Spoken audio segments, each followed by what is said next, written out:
everyone. I hope that you are all well and that you're handling the pandemic safely. So today at Explore with NTV, Taspi is going to be talking about a little bit about what we're going to be discussing. Hello friends. The topic is called food. We're going to be talking about nutrition.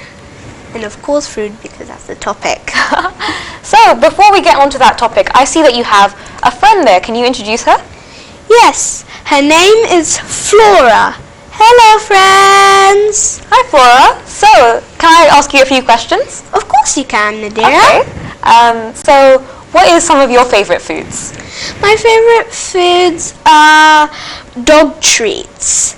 Oh, friends, I'd like to point out that don't feed your pets sweets and sugary foods, or else they'll be unhealthy. Okay, that's an interesting fact. So can you tell me a little bit about Flora? What do you like to do? I like to go to the beach and go swimming in the sea.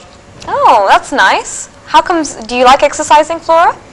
Yeah, it's fun and it makes you healthy. That's good. Do you have any questions for Flora Taspi? Yes, I have a question for you, Flora. What is it, Taspi? My question is, are you liking our show? Yes, I love the show. Oh, that's nice. So now that Flora is with us, I feel like we can put her right here and we can then carry on with the rest of the topic. So I know that you know quite a bit about the 5-a-day, right, Taspi? Yeah, I do. So I actually have this little section here called How to Eat Your 5-a-day. So do you always have your 5-a-day, Taspi? Yes, it's really good to have your 5-a-day. What types of fruits and vegetables do you like eating? I like eating carrots and cucumbers, and for fruit, maybe bananas and oranges. Okay, so it says in this little leaflet here that there's breakfast, your breaks, the midday, tea time, and evening meal. So in all of those sections, do you try and incorporate some fruit and vegetables? Yeah. In breakfast, I'd probably eat cereal, and in break, some fruits and vegetables. Yeah. Midday, maybe a snack or a healthy food. And in tea time, I'd probably have some, not too much sugar, just maybe a little bit of sugar if I really want to. Yeah, I think it's okay to always have a little bit of a treat. Yeah. And evening meal, I'd have maybe some rice. Yeah. How about you, Nadira? Well, I would say one of the best ways to have fruit and vegetables is to have a smoothie. Maybe you can make your own smoothie, maybe you could buy some, but then that obviously means that you're incorporating lots of fruits into your diet. Maybe I normally like having my smoothies just after breakfast. Okay. Yeah. So now that we've spoken a bit about the 5-a-day, let's talk a little bit about the different types of food that you should be eating. So we have this other little diagram here. Do you want to go over it, Taspi? Yes. So in the green section, there's fruits and vegetables. And I think I'd like carrots and cucumbers, like I said. What do you think you'd like from the green section, Nadira? I really like bananas, in my opinion. I think it's always really easy to carry and it finishes very quickly, so I like having bananas. Okay, now in the yellow section, it's about carbohydrates. So do you have any favorite carbohydrates? maybe spaghetti. Oh, okay, I quite like having bread. I feel like especially during lunch times, it's always nice to have sandwiches. Oh, sandwiches are nice. Now, in the pink section, we have protein. So I'm actually vegetarian, so I don't have my protein from meat or fish or chicken. So I like to have things like chickpeas or lentils. From the chicken, I'd probably have some beans. Yeah, beans are really nice. And the next section that we have over here is dairy. Do you like having dairy? Well, I always have milk every day.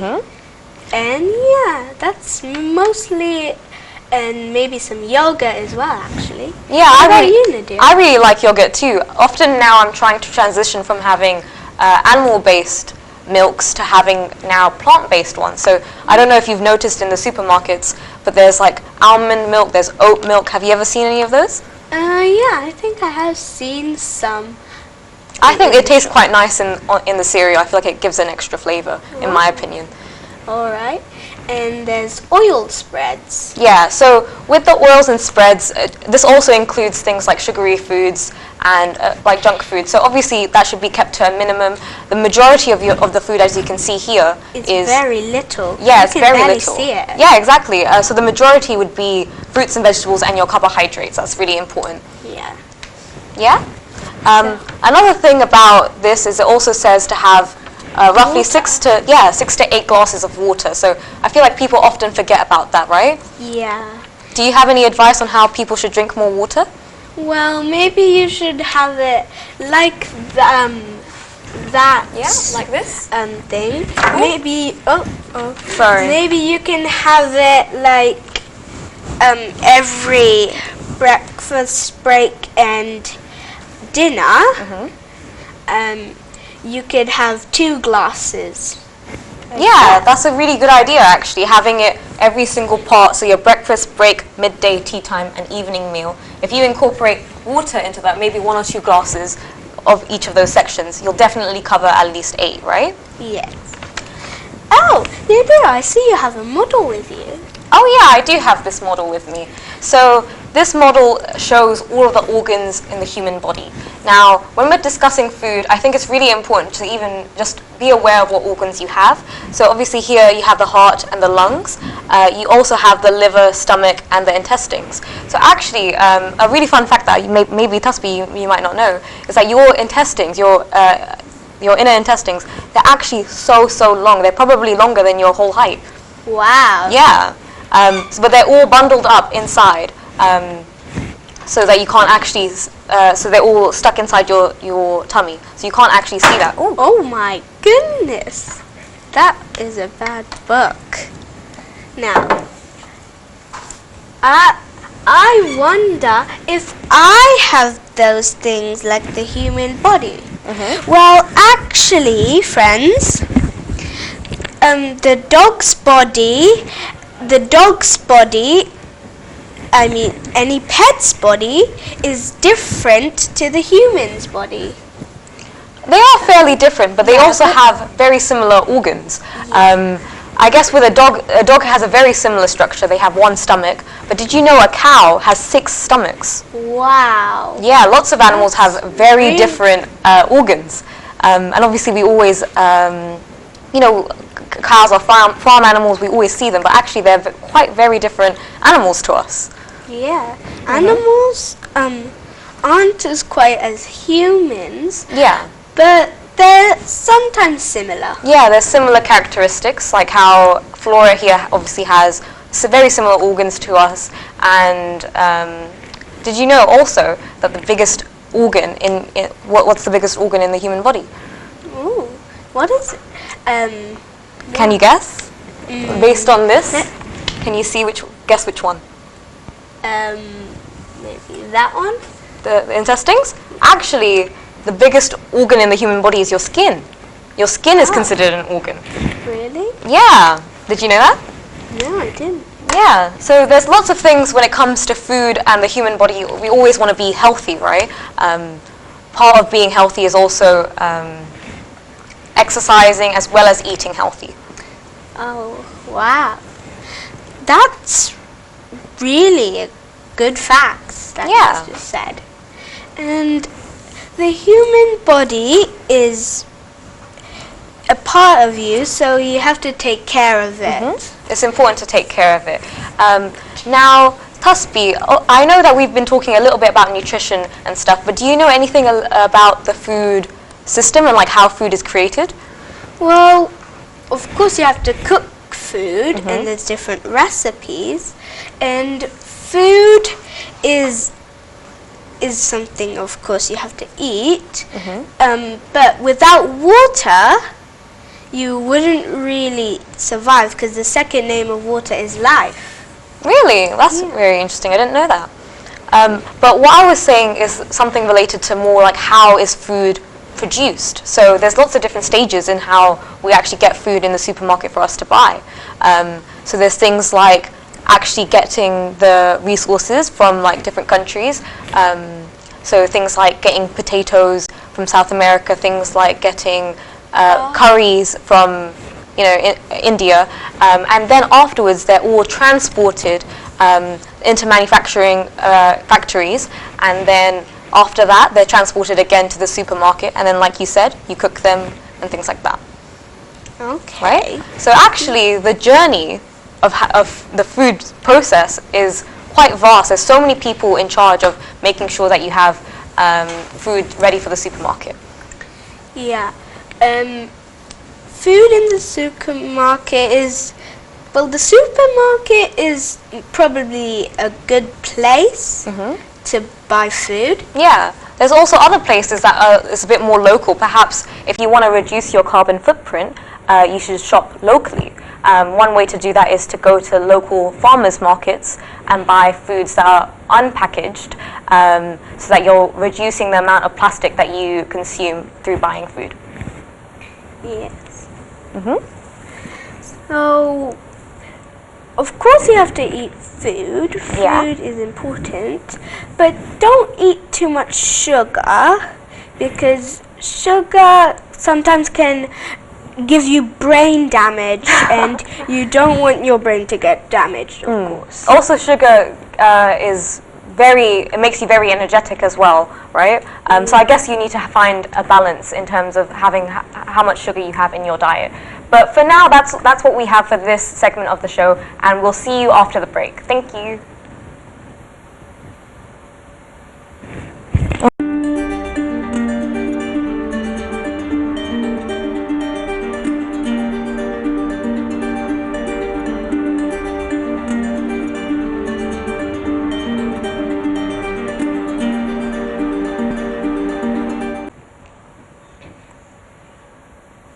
Welcome back, friends, in this part of the episode after our break. Now, in this part of the episode, we're going to be talking about books. Yeah, so which book would you like to read, Tasbih? I like to read this book. Oh. It's called The Queen's Orangutan. Should I hold it for you? I think the Queen was trapped in a place, trapped in a palace full of stuff, mountains and mountains of old stuff. Wow. Every night she would dream of escaping.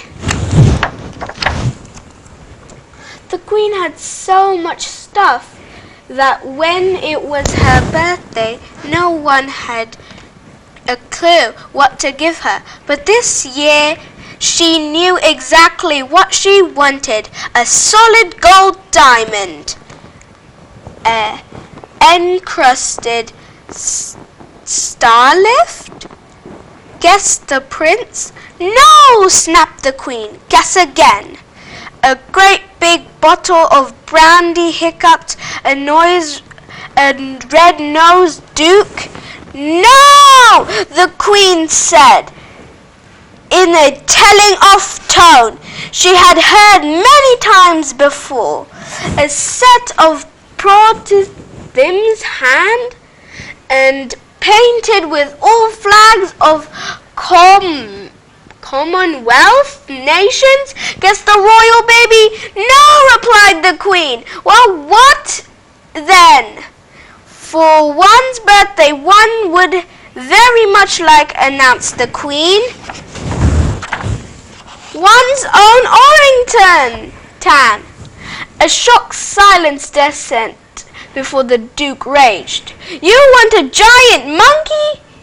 Orangutans are not monkeys. They are apes, corrected corrected the Queen. Stuffed? You want a giant ape? Yes. No, a lived one, please, she replied before returning to her roast beef. Thank you so much. Finally, the royal baby spoke up for the whole family. Great grandmama, now why on earth do you want a big beastly orangutan to be my new butter? Of course, the Queen announced. The next morning, the entire royal household gathered together to celebrate. Happy birthday! A gigantic cake and the size of paddling pool wheeled in. Next, the huge oak doors swung open to reveal an orangutan! The great ape loped in, clambered up in silk curtains before leaping in onto a swinging chandelier.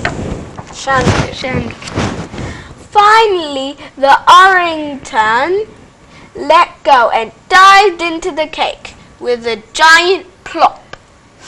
The Queen smiled to herself. This was turning out to be her best birthday ever. Later, it was time for the Prime Minister's weekly visit to Buckingham Palace. Secretly, the Queen thought the man was an awful bore. He prattled on and on about himself all day. I am sure to go down in history, he prattled. Tea time, Minister?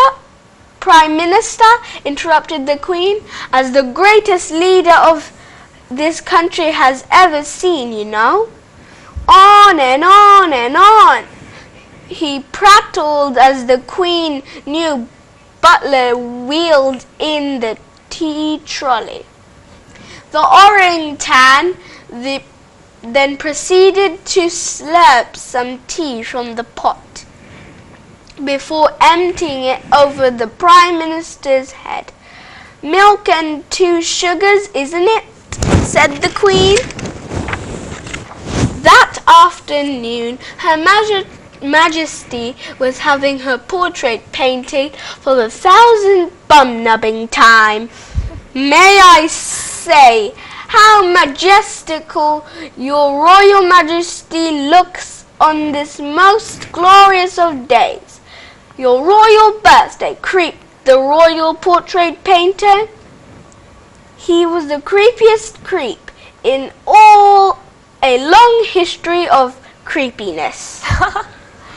But this particular afternoon, Her Majesty requested some paint, brushes and canvas to be set up for her new butler and her. After a while, the Queen stood up to examine the 2 paintings. Oh yes, one's orangutan has captured one perfectly. Let's hang this one in the Grand Banquet Hall. Yours shall be put in a dark, distant downstairs loo. I thank your Highness for her graciousness. That very night, the Queen had to host yet another boring banquet at Buckingham Palace for all the leaders of the world. The Queen had to sit next to the President of the United States of America. Her Majesty found the little man an enormous pain in the bottom. For a start, whatever delicious dishes the Queen served, the President always demanded a portion of fries on the side, even with his pudding. But tonight Her Majesty knew just what to liven things up. She arranged for her new butler to join in the afternoon dinner entertainment, dancing with the Royal Ballet Company. Oh, wow. The next morning, the maid brought the Queen her breakfast on a silver tray, as she always did. "Good morning, Your Majesty," she chirped as she opened the huge velvet curtains. Except it wasn't the Queen in the bed. "Oh no! Arg!" screamed the maid. It was the Orrington! Meanwhile, outside Buckingham Palace, a figure was swinging across the courtyard on a jungle vine of Union Jacks. It was the Queen! But the bearskin guards could not do a thing. The Queen was free. The Queen left behind a letter. "Hereby I decree that my Orrington butler should be made king and should be in charge of everything henceforward. Goodbye forever. Signed, Her Royal Highness." The end. Wow, that's a very interesting story. And funny. Yeah. No. The orangutan was originally the butler and then became the king in the end of the United Kingdom. Yeah, and the Queen was free forever. Now, Nadira, which book do you want to read? Let's read, how about this one? What's this Ooh. called? The Bumble Bear. Ooh. So, let's read. Once there was a bear called Norman who loved honey. He really, really loved it. And he was always sad when it ran out. Oh.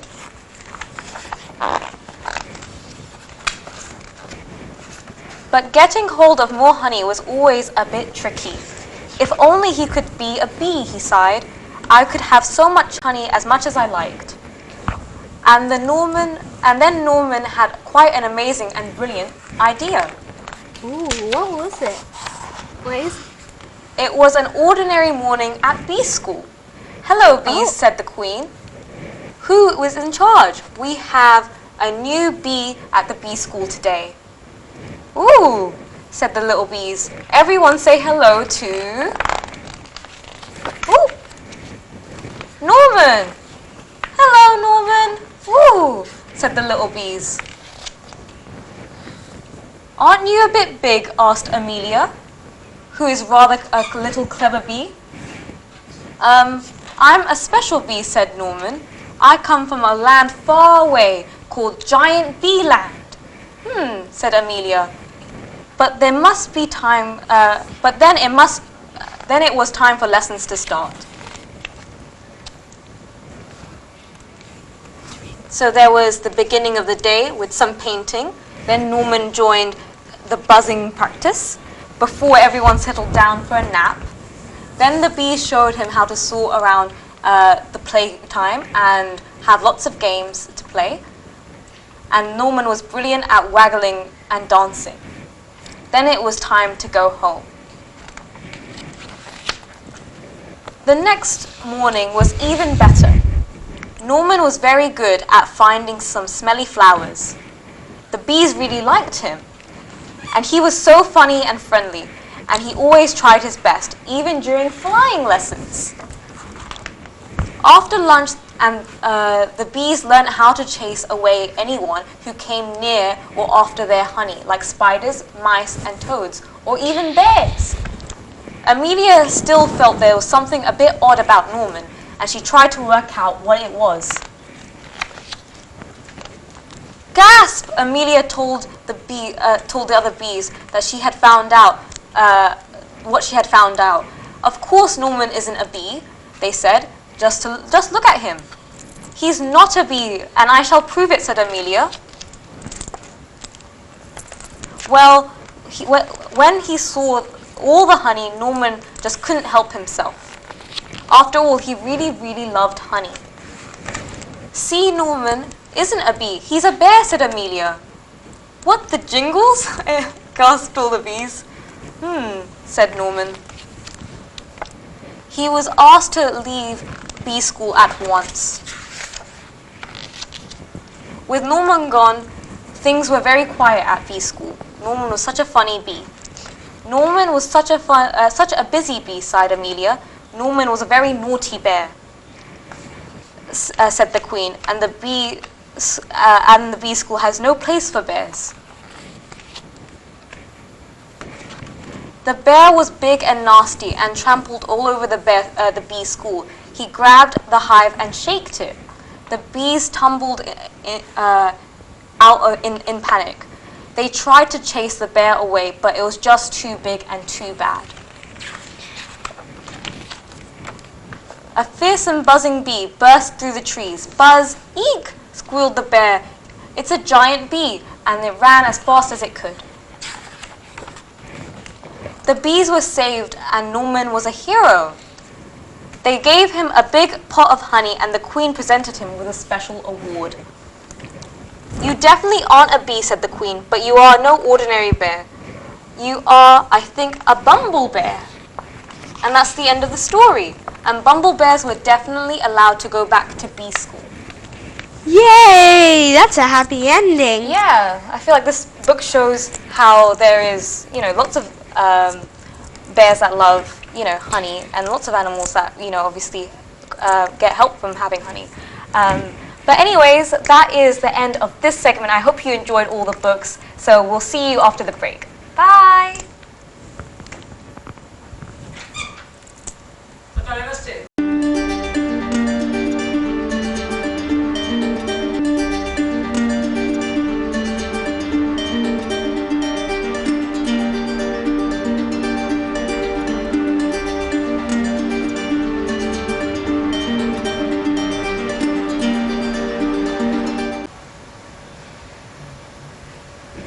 Hi everyone, and welcome back from the break. So this is the third and final segment of this episode. So we actually also have a guest with us. Hello. Yeah, hi Famida, how are you? I'm good, thank you. How are you? I'm good. So Tasbi, do you want to have the interview first? Yes. Okay. So Famida, I also know that you've brought a few foods with us that you have cooked for your. Can you show us? Yeah, so I made a tortilla wrap. It's something that we usually make at home especially with my son, obviously, who's not very hands-on with cooking. So this is a tortilla wrap pizza. Oh wow, that's really nice. Wow. Looks So what delicious. you need for this would be just a basic tortilla wrap, and with some tomato puree or passata you can use to spread on, and you can do whatever toppings you like. My son likes to do lots of faces on it. It's just a quite fun, easy thing to do, and it's yummy. Wow, do you like that? Yeah, it looks delicious. Wow, so Thank you. do you have any questions for Famida? Yes. What's your favorite food? I've got to say pizza. There's just so many toppings you can choose from, so Oh. pizza's definitely it. So Famida, do you have any advice for people who want to cook really easy foods? Is there any recipes that you also enjoy? Yeah, I think nowadays with the internet you can go on YouTube a lot and see a lot of recipes. Just over the holidays we made lots of desserts, especially over lockdown. You get kind of bored, so we tend to just look up recipes on the internet mainly. I've learned a lot from my mum as well, so she teaches me lots of different desserts. Okay. So what do you like to cook? I like making curry a lot for my family. We are dairy free, so I try to incorporate that as much as possible. And the next best thing is pasta. I can make. I like making noodles and pasta bakes and things like that. It's just an easy, quick, on the go Yeah, meal. I agree. Right. So after the interview, now we are going to do the quiz, right? Yeah. So, Famida, we're going to be giving you a few questions and also multiple choice answers, and you just have to try your best to get as many correct. Okay. So, the first question is, which year did the Great British Bake Off first ever appear on TV? Option number 1 is 2009, or option number 2, 2010, or option number 3, 2013. I'd say 2013. I remember watching it, but I can't remember how old I was. Oh, that's very close actually. It's 2010. A good way to remember that it was before the Olympics in London. Okay. Which of the following is not a fruit? Option 1, tomato. Option 2, kiwi. Option 3, carrot. A carrot. Yeah, that's Correct. right. That was the easy question. Now the third question will be, do you know where potatoes are originally from? So number 1, Peru or Bolivia. Number 2, India. Or number 3, England or Wales. Peru or Bolivia? I have no idea. Yeah, that's actually right. All potatoes originally come from South America, and then they were discovered by lots of other people, and now they are a global food that everybody eats. Okay, next question. When was the concept of 5 a day first marked by food companies? Option 1, 1978. Option 2, 1991. Option 3, 1994. Oh, wow. 1991? That's correct. Wow, did you know that, or was that a guess? That was a guess. Okay, so the next question is, how much food waste is produced by the UK in 2012? Is it 4 million, 6 million, or 8 million? 8 million? It's actually 6 million. That's still quite a lot of food waste, though, isn't it? Yes. Yeah. You shouldn't waste lots of Okay. Next and last question. How many acres of land are deforested as a result of the agricultural Agricultural. industry? Option number 1, 39,000. Option number 2, 45,000. Option number 3, 50,000. 45? No, that's the wrong answer. The correct answer would be 50,000. Yeah, so that's actually equivalent to, I believe 10,000 football pitches, which is insane because that's how much forest is being cut down every single day for food, you know? That's really sad, but Yeah. food is important. as well. So I think it's also important to maintain a sustainable way of producing food, don't you think? Oh, yes. No, for sure I do. Do you do anything that can help reduce your food waste? Yeah, I think for us, we're very good with buying what we need. So we're quite planned when we go for a shop or order food. In terms of throwing, we have a mini compost bin and we have a composter in the garden. So that helps put any food waste into there so we can reuse it again in our garden and it's not gone to waste. Yeah, that's really good. Have you ever heard of composting, Tasbi?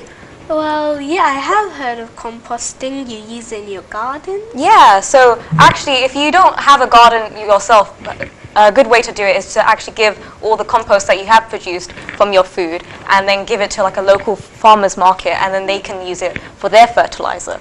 Yeah, and then you can make more food. Yeah, that's great. So it's like reusing everything to make sure it's all sustainable. Talking about farms, I went to a fruit farm during my holiday in summer. Oh, really? What did you see in the fruit farm?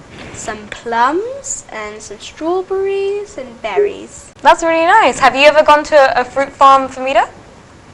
No, but I've really wanted to go strawberry picking. Maybe once lockdown is over, we can go one day. Oh, that's really nice.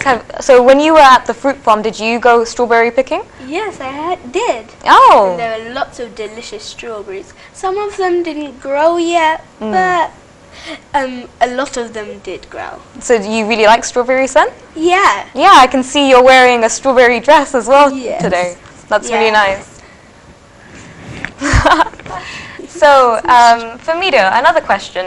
How have you managed to reduce the amount of packaging in your food, especially with fruits and vegetables? Do you think there's a good way to reduce the amount of plastic that is in your packaging? Yeah, I think for us, the normal vegetables we get on a weekly basis, like asparagus and sweet corn, they already come package free. A lot of what some of them do, we tend to pick up the package free ones, and we also reuse things they come in. So sometimes the fruit we get comes in already in like a really sturdy cardboard box. Oh, okay. So I use that again if I need to, or even just down to the elastic bands. All of my elastic bands in the house are from asparagus, so we just reuse it.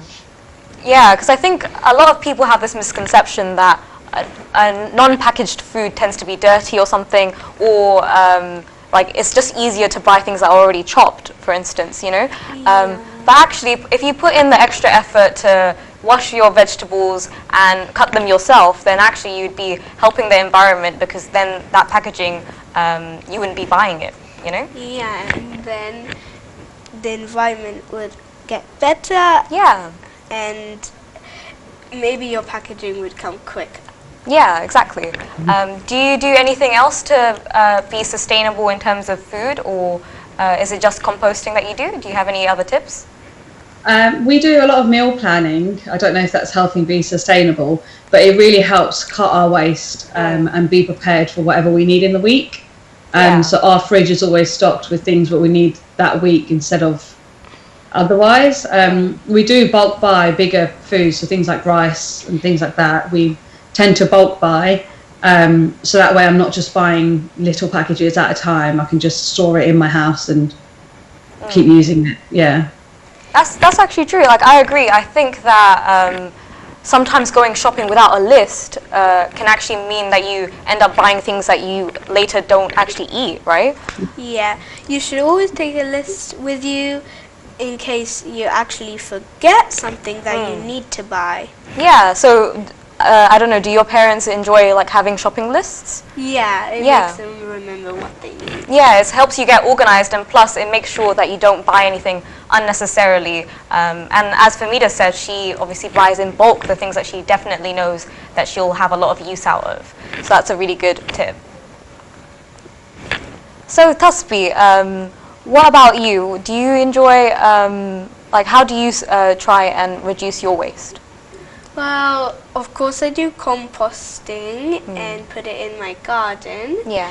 And sometimes I just keep it in case I just want to have a quick snack or something. What about you, Nadira? I feel like in order to reduce waste when it comes to food, an easy thing is to do is to perhaps refuse straws. Do you know when you have a juice box, it's often they're plastic, and there's so many plastic straws are in the ocean that come from like juice boxes, for instance. And I think an easy way to avoid that is to either not use one or to use a reusable straw. So it's really good not to waste your food and put it in the bin. You could either compost it or eat it later. Yeah, eating it later. So what about you, Famida? How do you deal with food that you have half finished, perhaps? How do you store your food? We have glass containers that we put into the fridge. You can buy them really easily and really cheaply now. So we tend to use those, I think, mainly for our food. So if I made a pasta bake, put it in the oven, and we just keep the spares, put the lid on top, and that will be our meal planning for the week. So we'd go to different meals every week when I'm cooking, I'm working at the same time, so I have to make time for it. It's just much easier and better that way, so we're not wasting containers and wasting food as well. So I make sure we make what we're actually going to eat. Yeah, that's another really important part about food and sustainability, is to make sure that you store your food correctly so that you can eat it later and that it doesn't go to waste. Yes. Yes, that is very important as well. to keep your food and don't waste it, because that's really something bad.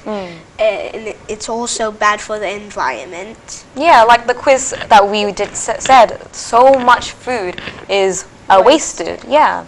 Obviously, a lot of food is also biodegradable, but a lot of the foods that obviously come in packaging and things like that is harder to deal with and recycle.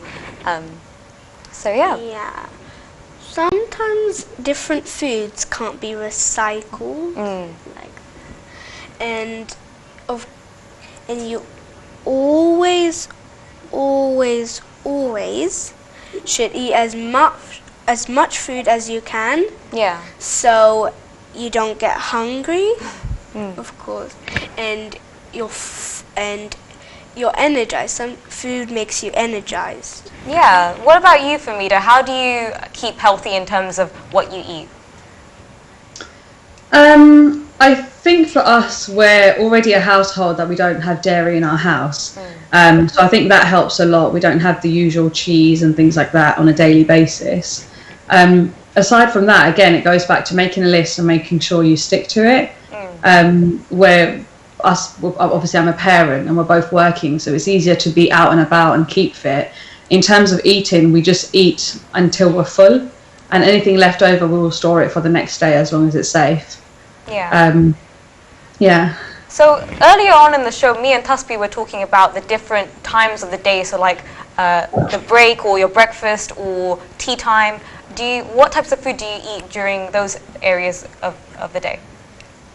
I think for breakfast it would normally just be something like cereal. The first thing we usually do when we wake up is all of us have a glass of water. And for lunch it's normally a grab and go unless we're at home.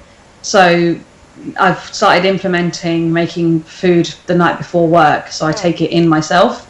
That way I know what's in my food and I know what I'm eating, as opposed to just buying outside or buying from the shops. And for dinner we always have the meal together at the table, and it's always no phones, sitting at the table, so we can focus on the food and appreciate it more. Well, that's really nice to hear from Famida. She's obviously a working parent who enjoys cooking food for her family. But that is all that we have for this episode, right? Yes. Bye. Yeah, bye. Hopefully you can join us for the next episode when we talk about mythology.